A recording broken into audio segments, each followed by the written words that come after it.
તમે જોઈ રહ્યા છો શ્લોક દર્પણ ન્યૂઝ। પુષ્પા ફિલ્મ જેવી કરી રહ્યા છે ચોરી। આંધ્રપ્રદેશમાં ચોરી થયેલો લાલ ચંદનનો 2.50 કરોડનો માલ મળ્યો પાટણમાં। ગુજરાતમાં આંધ્રપ્રદેશથી રક્તચંદન પહોંચી ગયું હતું। ગેરકાયદે ચોરી કરીને રક્તચંદનનો જથ્થો પાટણ પાસેના એક ગોડાઉનમાં સંતાડાયો હતો। આંધ્રપ્રદેશની તિરુપતિ રેડ સેન્ડર્સ ટાસ્ક ફોર્સે બાતમીના આધારે પાટણ પહોંચી હતી। પાટણની એલસીબી અને બાલિસના પોલીસને સાથે રાખીને હાજીપુરના એક શ્રેય વિલાના ગોડાઉન નંબર 70 કરોડોના રક્તચંદનના 150 ટુકડા પકડી પાડ્યા હતા। જથ્થાનો કુલ વજન 4.5 ટન જેટલો થયો હતો અને તેની કિંમત 2.5 કરોડ જેટલી અંદાજવામાં આવી છે।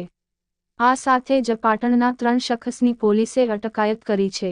આ ત્રણેય ચંદનનો જથ્થો ચીન અને સાઉથ એશિયાના દેશોમાં દાણચોરી કરીને વેચવાના હતા। બાતમીના આધારે ટાસ્ક ફોર્સ ત્રાટકી। આ બાબતે તિરુપતિના સ્પેશિયલ ટાસ્ક ફોર્સ રેડ સેન્ડર્સના ડીવાયએસપી એમ.ડી. શરીફે જણાવ્યું હતું કે એમને ગઈકાલે રાત્રે ઇન્ફોર્મેશન મળી હતી।